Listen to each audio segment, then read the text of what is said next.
Hello students, स्वागत है आप सभी का भावना जी के ज्ञान चैनल पर।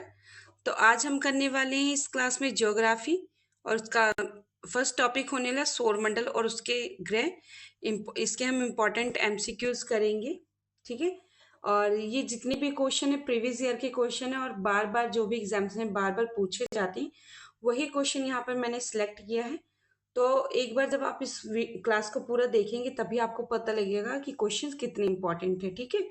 ये नहीं एक दो क्वेश्चन देखे और आपको लगा इंपॉर्टेंट नहीं है छोड़ दिया। बच्चे, कोई भी एग्जाम क्वेश्चन ऐसा नहीं कि इंपॉर्टेंट ना हो, कहीं ना कहीं एग्जाम में जो होता है मोड़ तोड़कर आपसे पूछ लिया जाता है। तो इसलिए जो भी आप करें, जितना भी पढ़ें उसको अच्छे से पढ़ें और बार बार उसको रिवाइज करें ताकि आपका रिवीजन अच्छे से हो सके। क्योंकि जो आपका एग्जाम है एनटीपीसी का वो 5 जून से स्टार्ट है और उसमें भी ज्योग्राफी का बहुत अच्छा वेटेज जाता है। और ये पिछली बार जो भी हुए थे, जो एग्जाम हुआ था उनमें ये बार बार पूछा गया है क्वेश्चन, इसलिए मैंने यहाँ पर इनको सिलेक्ट किया है। तो चलिए बिना देरी के हम करते हैं अपने क्वेश्चंस को ताकि आपका टाइम बच सके। चलिए, फर्स्ट क्वेश्चन है आपका,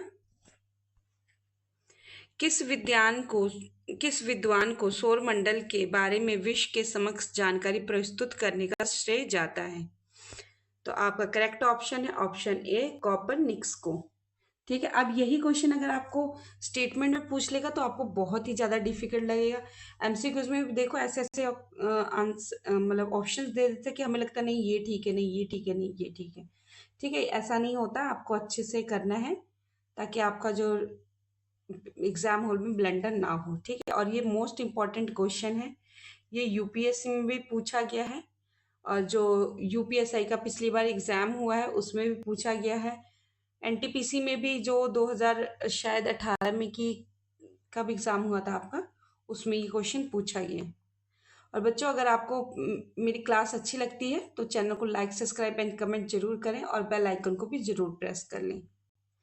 चलिए, नेक्स्ट क्वेश्चन है आपका, निम्नलिखित में से ब्रह्मांड के लिए दूसरा शब्द कौन सा है? तो ब्रह्मांड के लिए दूसरा शब्द कौन सा है?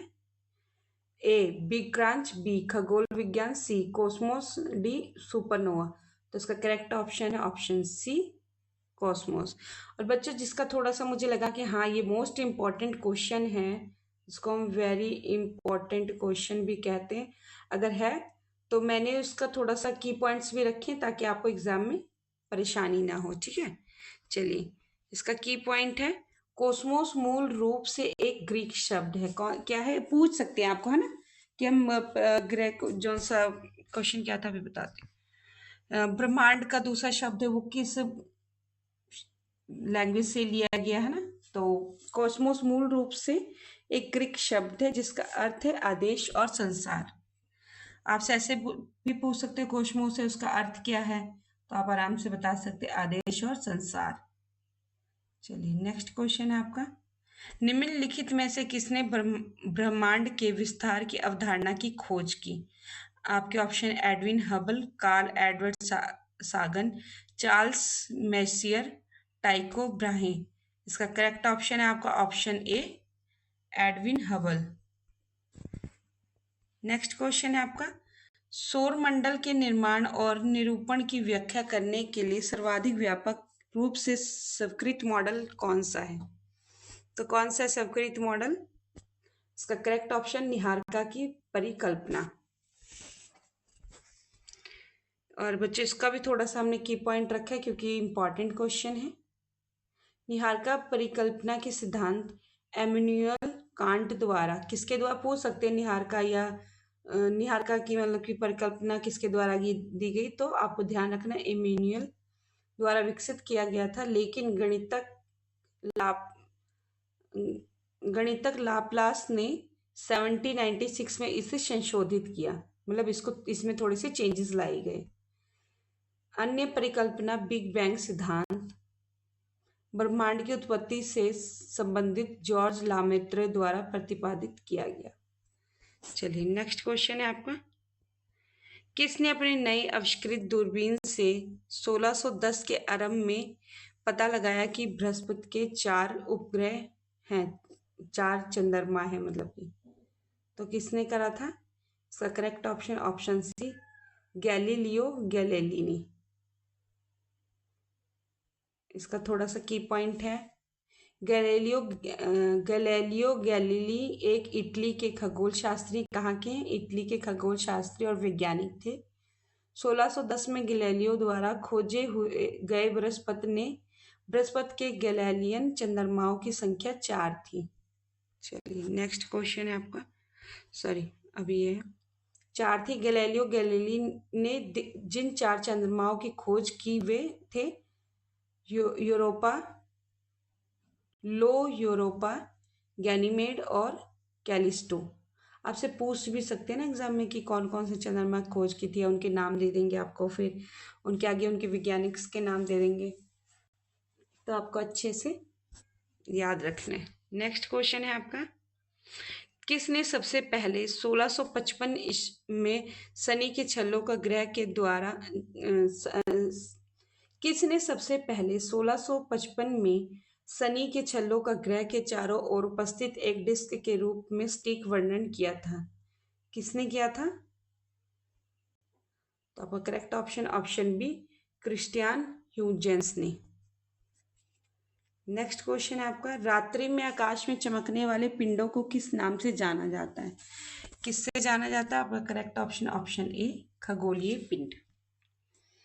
नेक्स्ट आपका क्वेश्चन है, बिग बैंग सिद्धांत की उत्पत्ति का वर्णन करती है, कौन करती है?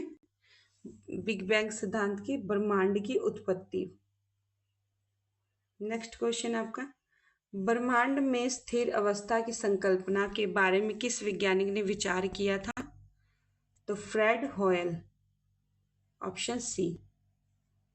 नेक्स्ट क्वेश्चन, स्थलीय ग्रह किससे बने होते हैं? स्थलीय ग्रह धातुओं और वायु से, चट्टानों और धातुओं से, धातुओं और गैस से, चट्टानों और गैस से। किससे बने होते हैं? चट्टानों और धातुओं से। Option B is the correct answer. इसके थोड़े से बच्चे की पॉइंट्स हैं क्योंकि ये बहुत ही ज़्यादा इंपॉर्टेंट है। स्थलीय ग्रह बुध, शुक्र, पृथ्वी और मंगल है। जोवियन ग्रह शनि, बृहस्पति, यूरेनस और नेपच्यून। हाइड्रोजन पदार्थ के कारण इन ग्रह को जोवियन ग्रह कहा जाता है। ठीक है, आपको ध्यान रखना है। नेक्स्ट क्वेश्चन है आपका क्वेश्चन 11, निम्नलिखित में से स्थलीय ग्रह की पहचान कीजिए। तो करेक्ट ऑप्शन आपका बुध, ऑप्शन डी। अभी आपने देखा ना, ये यहाँ पे दे रखा है कि कौन कौन से हैं स्थलीय ग्रह, बुध, शुक्र, पृथ्वी और मंगल। नेक्स्ट क्वेश्चन है, निम्नलिखित में से किस एकमात्र ग्रह की सतह पर तरल पानी पाया जाता है? तो कहाँ पर पाया जाता है? अपने पृथ्वी पर। पृथ्वी भी एक ग्रह है। ठीक है, option A is the correct answer.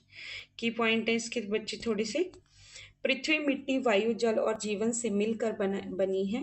भूमि में पहाड़, घाटियां और समतल क्षेत्र शामिल हैं। हवा विभिन्न गैसों से बनी है, मुख्य रूप से नाइट्रोजन और ऑक्सीजन। आपको ध्यान रखना है इतना बेटा, ये बहुत ही ज्यादा इंपॉर्टेंट है। ठीक है, नेक्स्ट है, कौन सी विकिरण पेटियां पृथ्वी के चारों ओर चुंबकीय रूप से फंसे अत्यधिक ऊर्जावान अवशेषित कणों के विशाल स्वाथ हैं? ऑप्शन वेन्यू, एनल, कूपर, औरोरा, चिनूक। तो आपका correct option A, Van Allen. और इसका बच्चा थोड़ा सा की पॉइंट भी है क्योंकि बहुत ही ज़्यादा इंपॉर्टेंट है। वैन एलन विकिरण बेल्ट चुंबकीय रूप से फंसे हुए अधिकतम ऊर्जावान अवशेषित कणों के विशाल स्वाथ है जो पृथ्वी को घेरते हैं। किसको घेरते हैं? अब ये आपसे पूरा क्वेश्चन बना सकते हैं कि वैन एलन विकिरण बेल्ट चुंबकीय रूप से फंसे अधिकतम ऊर्जावान अवशेषित कणों के विशाल स्वाथ है, ये किससे घेरते हैं? तो किससे घेरते हैं? पृथ्वी को घेरते हैं। ठीक है, नेक्स्ट क्वेश्चन है आपका, सबसे प्रसिद्ध नक्षत्रों में से एक जिसे हम गर्मी के समय में रात के शुरुआती भाग में देख सकते हैं को क्या कहते हैं? उसे हम कहते हैं ऑप्शन सी, उर्सा माइनर। इसका बच्चा थोड़ा सा की पॉइंट भी है। इसे बिग डीपर, ग्रेट बियर या सप्त ऋषि के नाम से भी जाना जाता है। इस नक्षत्र में 7 प्रमुख तारे होते हैं। ठीक है, नेक्स्ट क्वेश्चन आपका, निम्न में से किस अवधि में क्वाड्रेटिस नामक उल्का बौछार पृथ्वी से समांतर दिखाई देती है? तो कब दिखाई देती है आपका ये? दिसंबर टू जनवरी में। नेक्स्ट क्वेश्चन है, निम्नलिखित में से किस महीने में लिरिडिस नामक उल्का बौछार पृथ्वी से देखी जा सकती है? तो कब देखी जा सकती है? आपका करेक्ट ऑप्शन है ऑप्शन ए अप्रैल। चलिए अब हम देखते हैं अपने नेक्स्ट क्वेश्चन को। अंतरराष्ट्रीय अंतरिक्ष स्टेशन ISS को पृथ्वी की प्रत्येक परिक्रमा में कितने मिनट का समय लगता है? तो कितने मिनट का समय लगता है? ऑप्शन सी 90 से 93 मिनट। नेक्स्ट क्वेश्चन 24, ये इसका बेटा की पॉइंट है ये 24 घंटे में अंतरिक्ष स्टेशन पृथ्वी की 16 परिक्रमा करता है।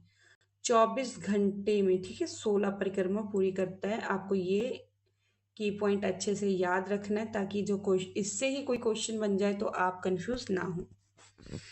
नेक्स्ट क्वेश्चन है, कौन पृथ्वी के चुंबकीय क्षेत्र के लिए जिम्मेदार है? कौन जिम्मेदार होता है? जो आपका पृथ्वी का बाहरी कोर होता है, ऑप्शन सी वही जिम्मेदार होता है, बाहरी कोर।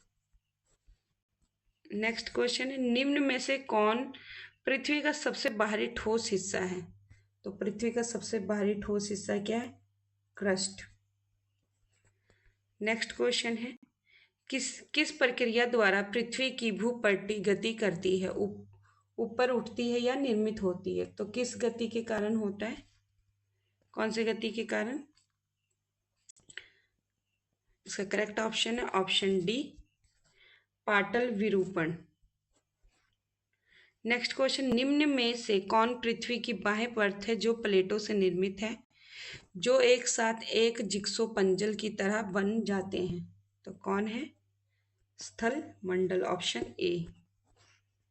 नेक्स्ट क्वेश्चन है, निम्न में से किसे भूकंप के अध्ययन के रूप में जाना जाता है? तो किसे जाना जाता है? आपका option A seismology. Correct option is a seismology. Next question है, पृथ्वी अपनी ही धुरी पर 1 घंटे में कितने डिग्री घूमती है? कितने डिग्री घूमती है? 15 डिग्री। इसका थोड़ा सा की पॉइंट्स भी है। पृथ्वी अपनी धुरी पर 24 घंटे में 360 डिग्री घूमती है। नेक्स्ट क्वेश्चन, पृथ्वी की त्रिज्या कितनी है?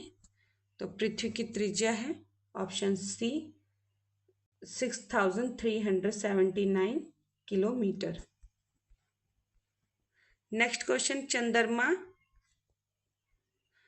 चंद्रमा या एक उपग्रह की कक्षा में पृथ्वी के निकटतम बिंदु को क्या कहते हैं? ऑप्शन ए उपभू कहते हैं, जो ऊपर का भू होता है उसको उपभू कहते हैं, ठीक है।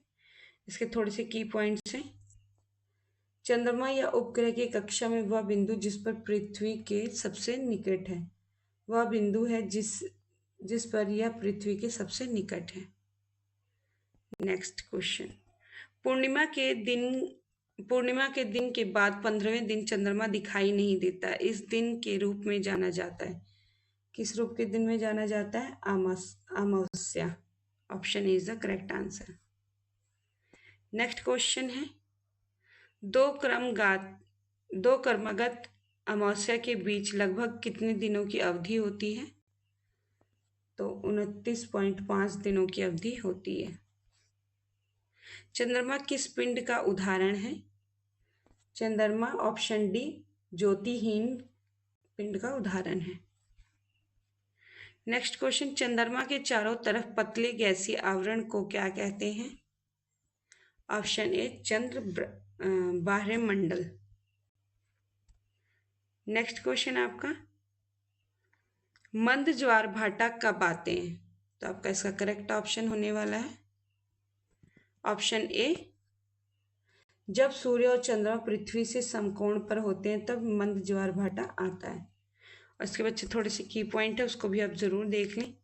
मंद ज्वार महीने में 2 बार होते हैं, जब सूर्य और चंद्रमा पृथ्वी के दाहिने कोण पर होते हैं। इस स्थिति में पृथ्वी के जल पर उनका कुल गुरुत्वाकर्षण पुल कमजोर हो जाता है, क्योंकि यह 2 अलग अलग दिशाओं से आता है। तो आज की क्लास आपकी यहीं तक थी। अब हम मिलेंगे आपको नेक्स्ट क्लास में। तब तक के लिए आप मोटिवेट रहें, अच्छे से रिवीजन करें, ताकि जितना भी आपका एग्जाम होने वाला अच्छे से जाए और मेरे चैनल को लाइक सब्सक्राइब एंड कमेंट जरूर करें और अपने दोस्तों के साथ जरूर शेयर करें और बेल आइकन को भी प्रेस कर लें ताकि नेक्स्ट क्लास आप तक जरूर पहुंचे।